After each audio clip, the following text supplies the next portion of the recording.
Yeah, yo, nice Dutch Dower. I might let your girl hit it. She all on the kid, cause I'm out of this world with it. 40 belows, LV Goose, Chanel knitted. Hey yo, LAZ, that's Jadakiss blacking out on our single with Jadakiss. It's called Swag on Pluto. If you never seen that, put in St. Laz Jadakiss and that'll pop up. Pause, you heard? If you need that organic music promo, send me a DM at Real St. Laz on Instagram or send me an email at thegenpopllc@gmail.com. Yeah, that's not artificial intelligence on them pictures either. That's me with some of the greatest rap legends that ever lived. Jada, Jones, Yayo, you already know. I do this for real. Get at me. Hey yo, LAZ, man, you trying to start a YouTube channel but you don't really know what you doing? Get at me. I got ways to get you subscribers, viewers, watch time, and I got ways to get you monetized. Send me an email at thegenpopllc@gmail.com or send me a DM on Instagram at Real St. Laz. You heard? I got exclusive content for you. Holla at me. Hey yo, LAZ, after this episode, make sure you go check my bros over there at InSource TV and watch that Super Trife Low Life's interview part 2 with Face Low. You heard? And as it began to escalate, one of the blood dudes, actually the same one that had already jumped the line, he announces something loud to the pod like, fuck all that shit y'all niggas talking about. This a blood kiosk now. Can't nobody use it till we get finished with it. And that's when all hell broke loose. The little dude from Richmond, he wound up two-piecing the nigga.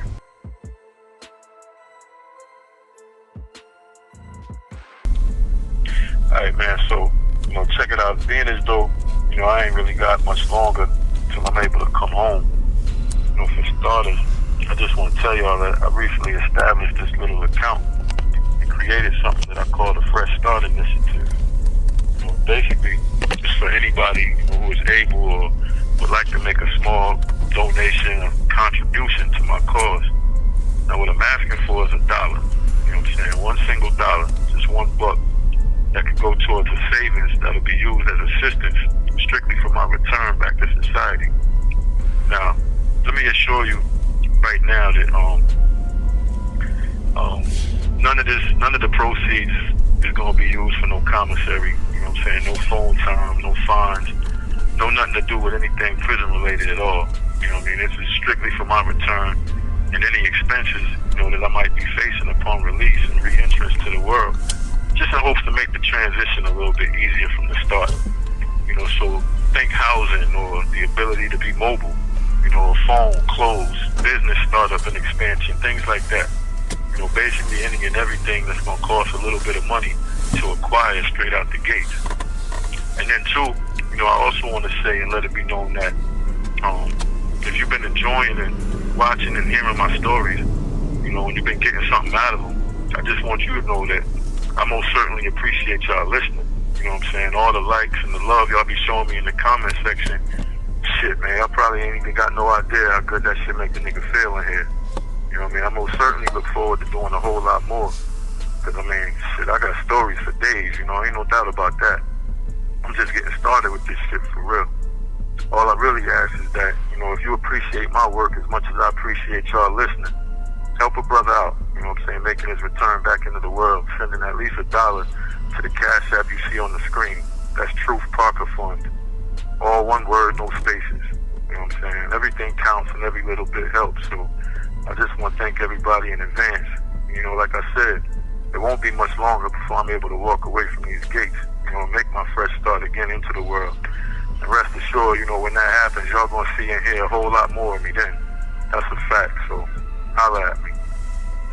Now with all that being said, I'm gonna just go ahead and get into this little story about this little small scale riot, or brawl really, that jumped off at this prison that I was at called St. Brod's. I was there over a little over a year ago. And it was between the Bloods and a bunch of dudes from Richmond. Now, for starters, let me just say that St. Brod's is located out in Chesapeake, Virginia. So it's majority filled up with guys from Norfolk and Portsmouth, Newport News, Hampton, in the whole 757 Tidewater area. I said that to say, You know, although it is a few Richmond dudes out there, they definitely not the majority. You know, so unlike most of the prisons in VA, where Richmond usually got the most numbers and the deepest cliques and groups, that's not the case at St. Bride's. You know what I mean? And the Richmond and Tidewater dudes, they always really had a long history of beef and rivalry and bad blood with each other dating way back. You know, this is way before I ever came out to VA, that's for sure. Actually, my man Nathan McCall happens to be a pretty well-recognized author and writer. He wrote a popular book back in the day about prison called Make Me Wanna Holler, where he touches on that rivalry quite a bit. You know, because he was actually from Tidewater. I want to say Chesapeake. Pardon self. You know the bro? Yeah. That's one of my favorite books I ever read in my life, bro. I kind of want to do the movie to that shit, man. That's one of the books that changed my life. I read both his joint. He got another joint. What's the other joint? I forgot, bro. But yeah, I forgot the name of the other one, but I remember you telling me that. Yeah, bro. But if you out there listening, make sure you read that book. Nathan McCall, Makes Me Wanna Holler. One of the greatest black street books ever written. Word up. I mean, the book is a classic. That's for sure. You know what I'm saying? Now, let me also state the fact, too, that St. Bride's is a level 2 security prison, so, you know, it's not really considered to be one of those spots where dudes is getting stabbed up all the time or losing their lives and crazy shit like in the higher levels, you know, in the 3s, 4s, and 5s, but, you know, make no mistake about it, it's still prison, you know, and shit still happens there, but it's just usually not on the scale or the extent of some of the other spots that I've been to. Now, actually, you know, as far as Virginia is concerned, most of the level 2 prisons are pretty sweet for the most part. You know, I actually only been to 2 of them. That was St. Bride's and in this spot where I'm at right now called Lunenburg. You know, I spent the majority of my bid on level 4s and 3s. You know, my security levels actually really just got low enough last year for me to even be allowed to come to a level 2. You know, plus I'm actually on my way out the door and on my way home, so this is like considered to be re-entry conditioning, so to speak, for me. You know, I'm supposed to take whatever programs and classes needed, you know, to prepare me for my return to society after being gone for so long. But now let me say this too, because I don't want to get nobody confused or misled or whatever, but VA got a whole lot of level 2 facilities. You know, I think it's like 12 of them in total. Now I might be off by 1 or 2, but what I'm saying is, out of all them joints, St. Bride's and this other spot called Deep Meadows, they probably always been the 2 places that had the toughest and biggest reputations for shit jumping off or going left, especially when considering we talking about the lower level facilities. Now all the rest of them level 2s, including where I'm at right now, they was always considered to be real super sweet, you know, and for the most part they are. You know, and the reason behind that is because, you know, these are spots where dudes is going home from, or where dudes they done did so much time in the higher levels that they finally made it down to a lower level, as in my case. You know, it's a lot of guys here too that's just coming to prison for the first time, or they got the kind of charges that don't really require long prison sentences or high security levels. You know, they only doing a few years or something like that, mostly on some non-violent type shit. But at the end of the day though, you know, it's still prison like I said, and shit definitely happens regularly.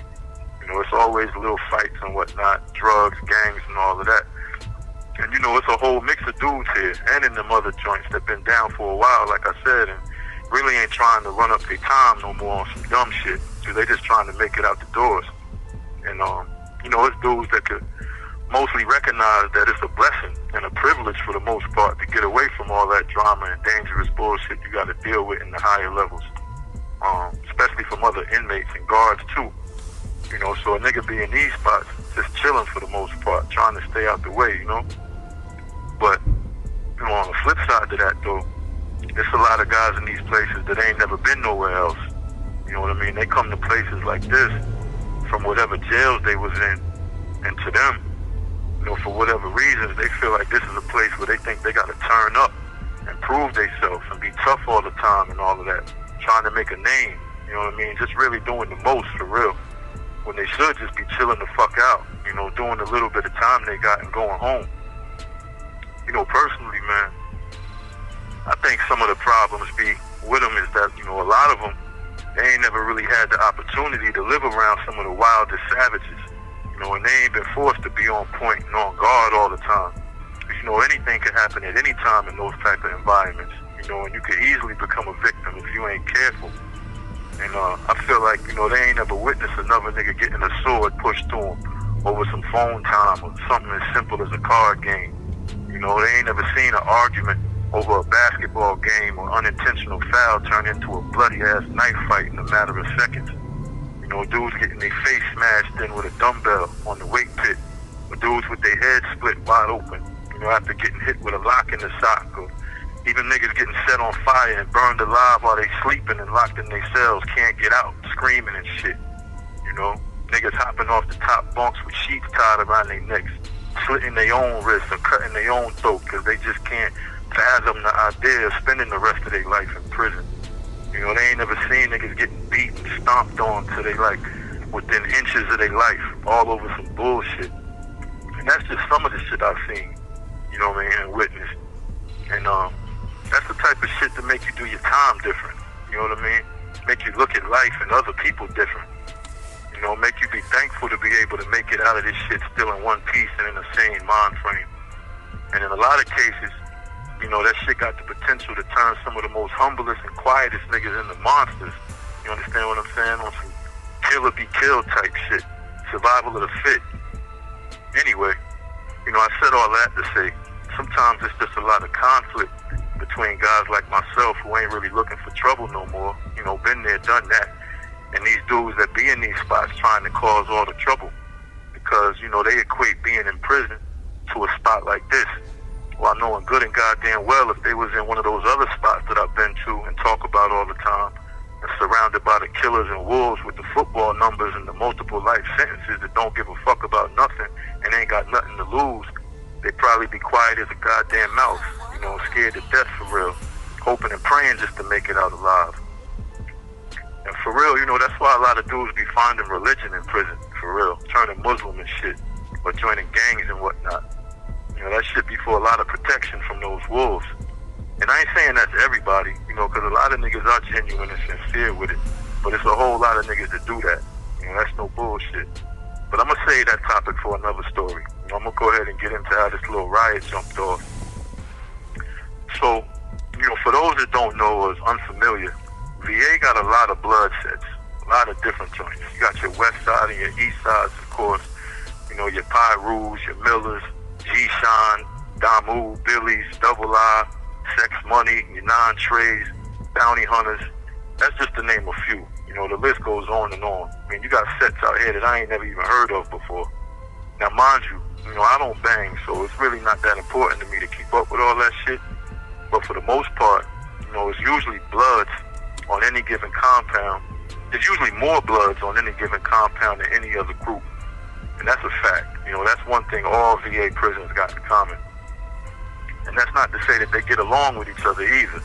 You know, because usually it's more blood on blood fighting and wilding out than any other gang violence. And what I mean by that is it seems like they always got some kind of bullshit brewing between themselves or going on for some reason or another. And on this particular pod that I was in at the time, at St. Bride's, there was probably about anywhere from like 12 to 15 bloods on there at any given time. And this was out of like the whole 90 people together that's in the pod. And then I want to say out of those 12 to 15 dudes, they probably represented at least 10 to 11 different sets. You know, it was like each one of them was from a different set. That shit was crazy to me.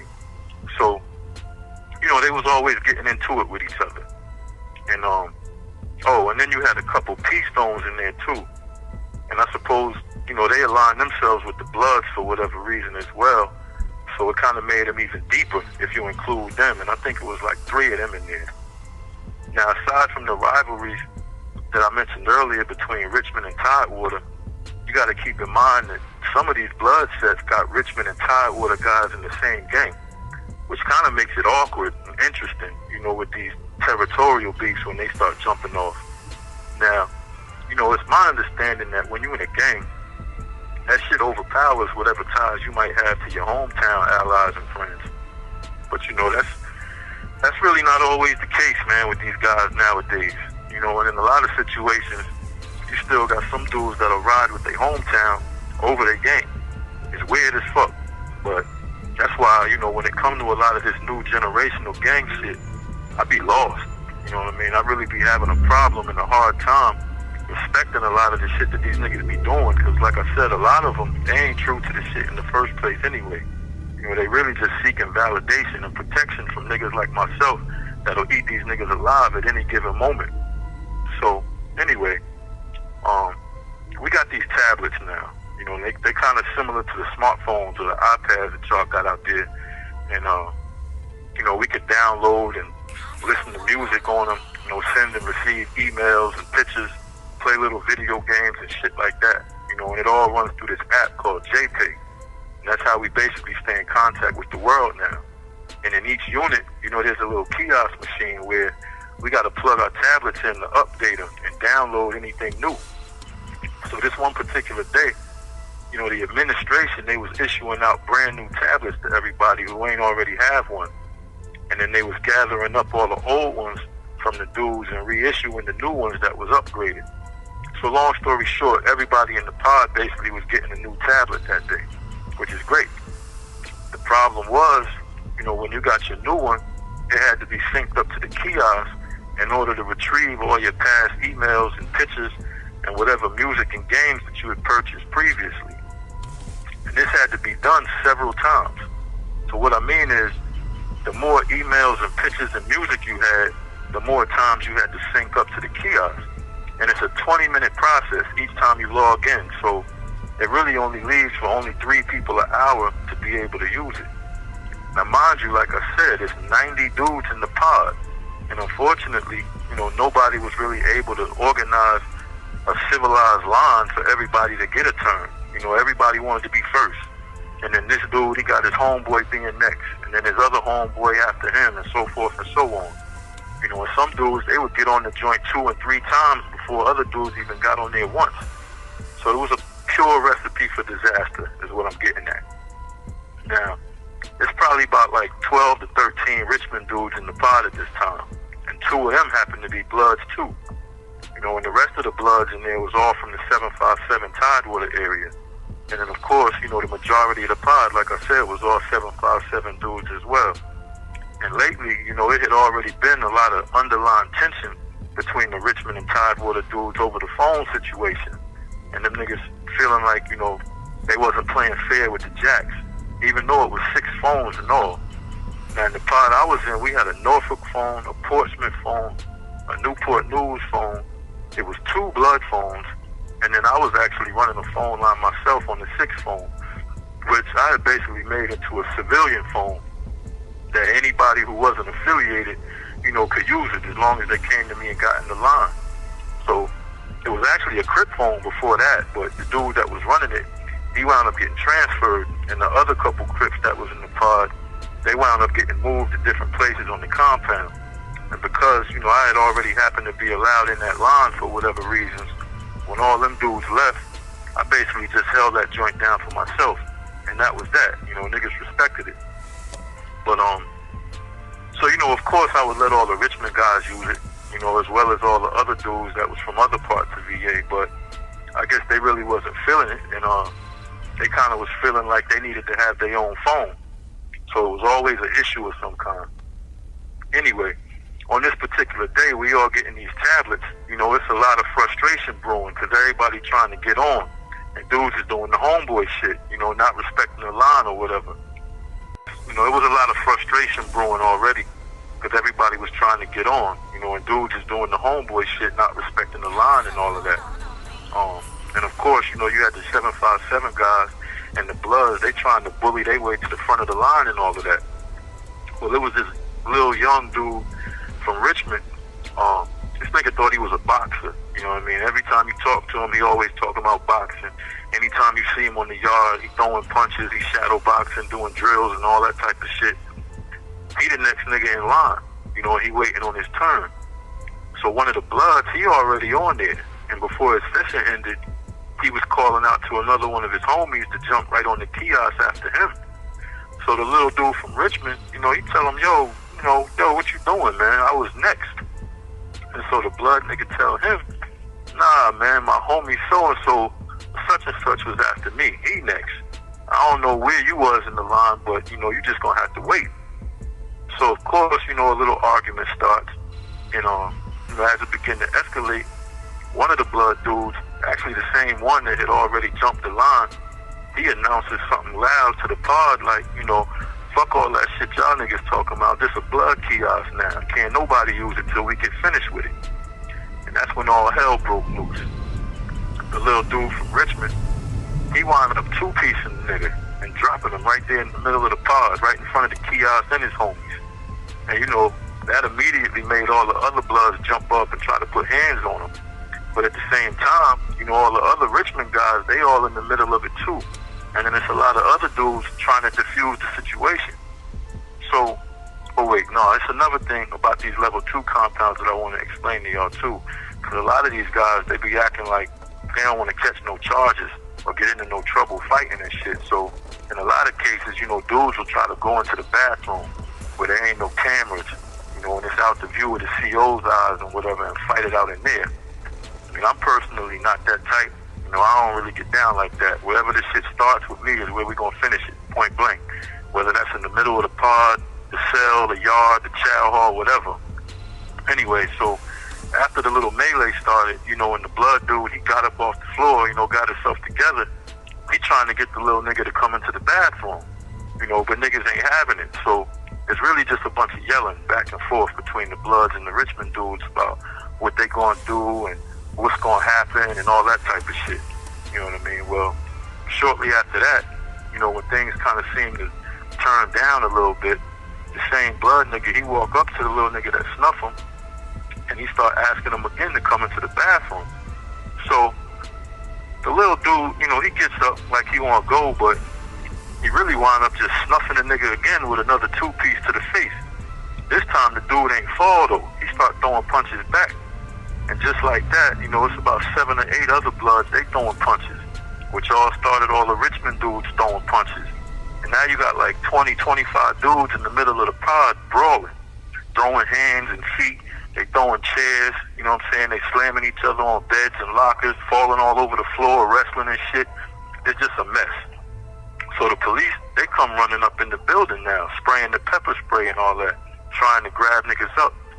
And now it look like, not only is the blood and the Richmond niggas going at it, but now they fighting the guards too. And some of them is getting hit. You know what I mean? And everybody's choking and eyes is burning.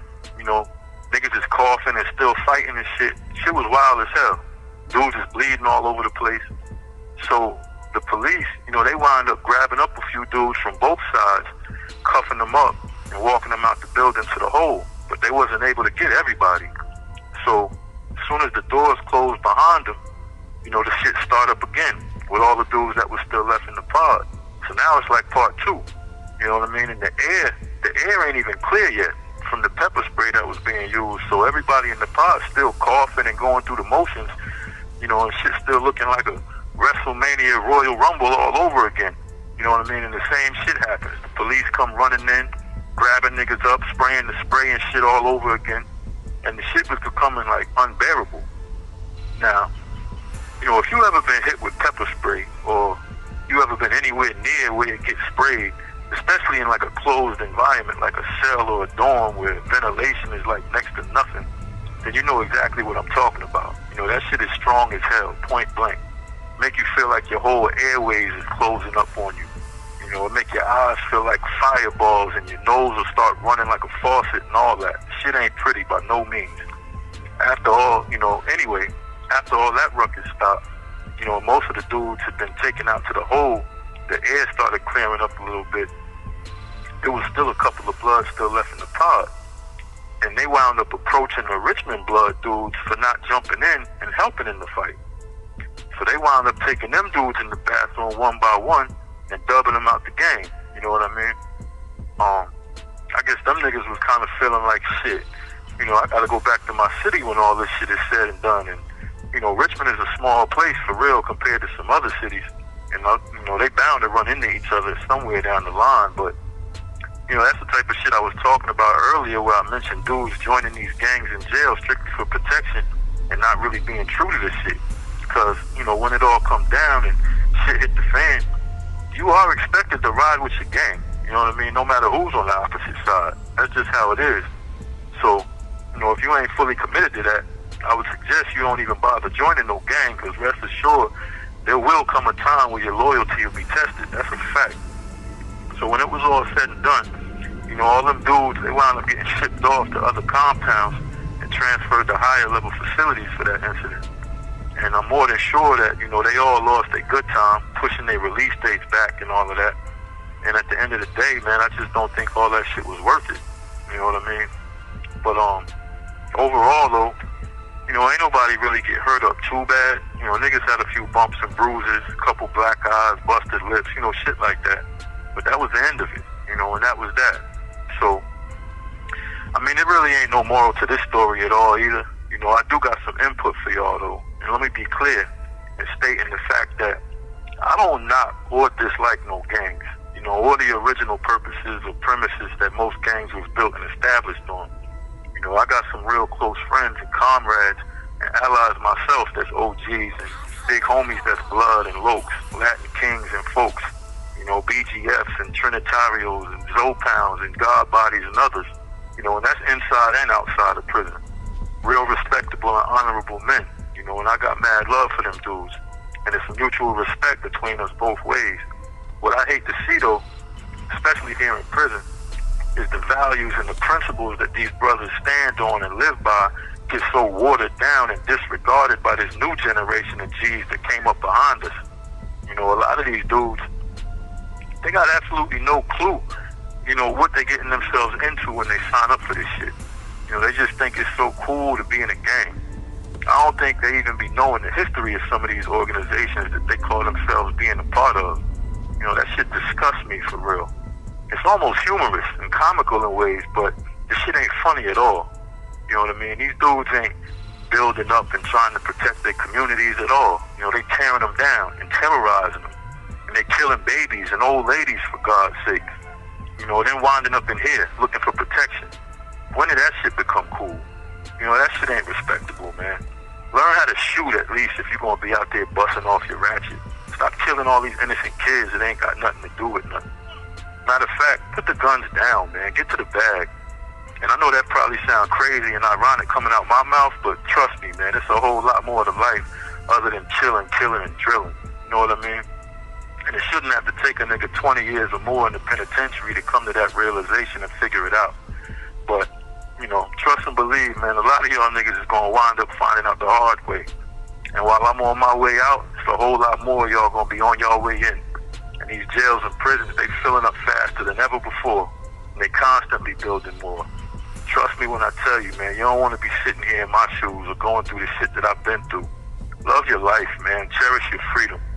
Because either one of them could get snatched from you in an instant. And that's real talk from the heart, man. Shout out to you as always, lads, man. Keep feeding these streets. You already know how we get down, bro. Shout out to my man Tank, big OG from East New York, putting in that real work, mentoring these youth out there. And shout out to my man OG Lucky, too, from Miami. He definitely doing some big things for the cause, too. And big shout outs to all the OGs and homies and shot callers out there who truly stand on principles, you know, and who lead and teach by example what a real G should be and stand for. This your man Truth, though, man. Black Mob Boss Ties, OAP General, Jersey to VA all day. Y'all already know the play, man. Check out my podcast, Truth Beyond These Walls, streaming on all music platforms. And hit me up on the gram at Truth Beyond These Walls. And oh yeah, don't forget to use your Cash App and donate $1 to the Truth Parker Fund. Holla at your motherfucking boy, man. One.